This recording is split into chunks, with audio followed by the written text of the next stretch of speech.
Saving money on your life insurance is even smarter. Call eFinancial today for a free no-obligation quote. 800-291-4210. That's 800-291-4210. They guarantee fast, friendly service. So call for a free no-obligation quote now. 800-291-4210. 800-291-4210.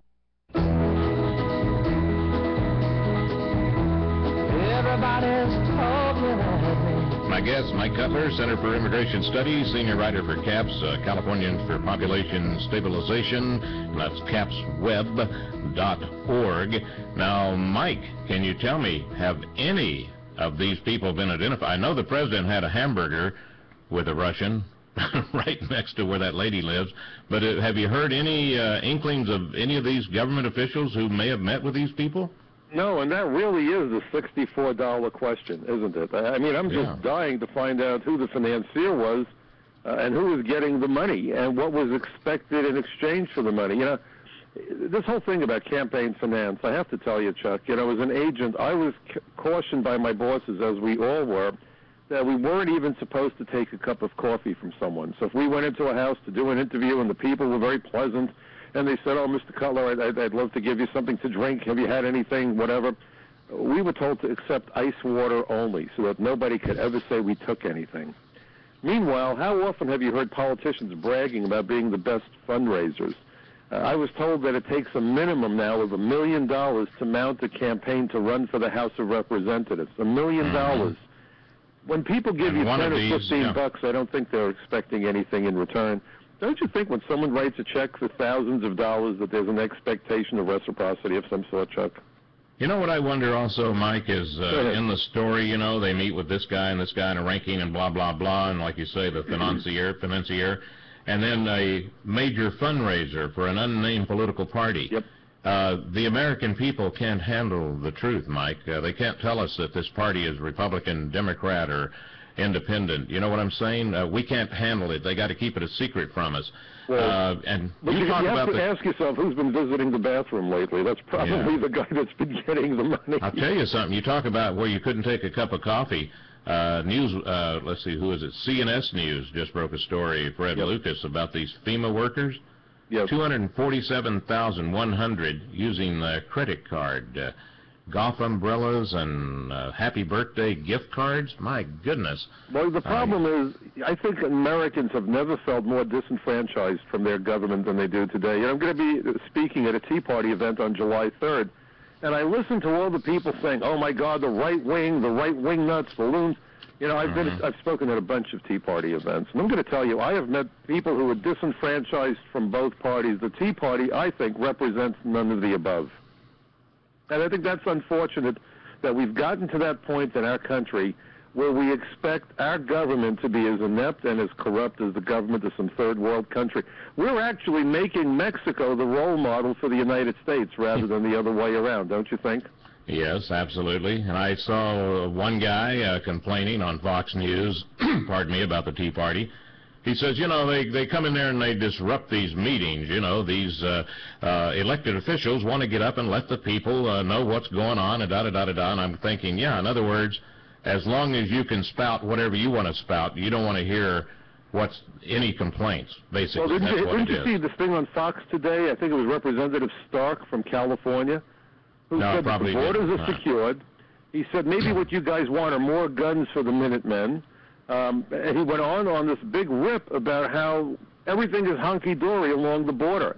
Someone needs to show these people the kind of damage being inflicted on our country because our government is unwilling to secure its borders or create an immigration system that has integrity. By the way, while we're on the topic of California, I want to put a quick plug in. You know, I'm a senior fellow with CAPS, and you mentioned it, and I appreciate it. That stands for Californians for Population Stabilization. Those folks are doing a great job, but, you know, as California goes, so goes the rest of the country. If you've noticed, California is bankrupt. And what no one is talking about is if you give comprehensive reform to millions upon millions of people, and they demand fair wages, because that's what this is about, you know, they're going to get fired. Well, if we're laying off teachers, firefighters, and cops, who's going to be able to pay for tens of millions of previously illegal aliens to get unemployment insurance and then provide food stamps, housing subsidies, and other such benefits for their families when they lose their jobs here in the United States? This is nuts. And we're paying for their high school and grade school education. And college And when education. they graduate, and college. In fact, D.A. King will be on tomorrow to talk about the college. Oh, boy, I mean, the Board of Regents University System of Georgia, they've got a policy there, leave no illegal alien left behind as far as college. But anyway, you know, you give them all this education that they don't have to pay for.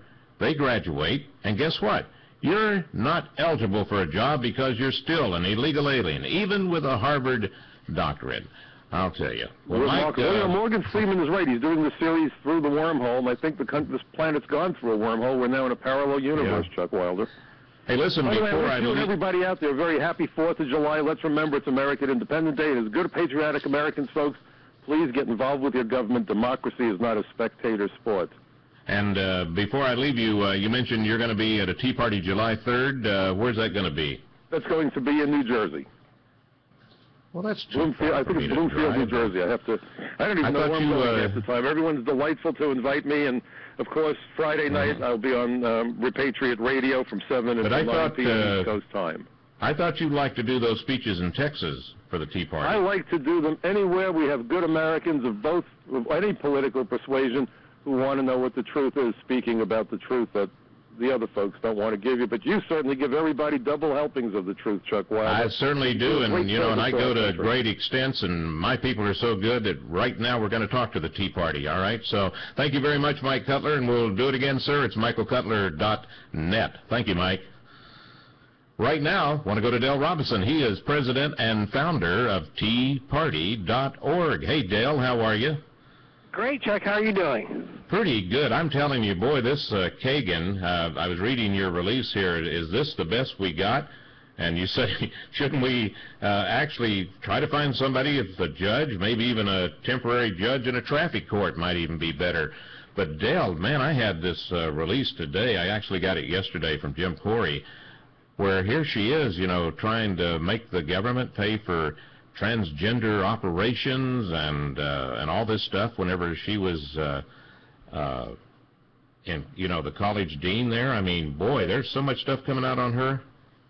Well, she's obviously very clear as far as judicial activism that she has an agenda, and yet they want to kind of paint her as a normal person, and the reality is she's anything but normal. And we've got to hold their feet accountable. You know, the sad thing is the conservatives always seem to give a pass to these radicals. You know, say, well, that doesn't change the structure of the court. But, you know, the radicals never give a pass to a conservative, you know, court or Supreme Court justice going for appointment to the Supreme Court. They always hammer them, and we seem to give them a pass. And, you know, this person doesn't need to get a pass. We need to know exactly what her agenda is. And I don't like the idea that she's going to have 30 or 40 years on the court to use her judicial activism to change our nation. Yes, she's going to be there for a long, long time. She's going to be the youngest ever.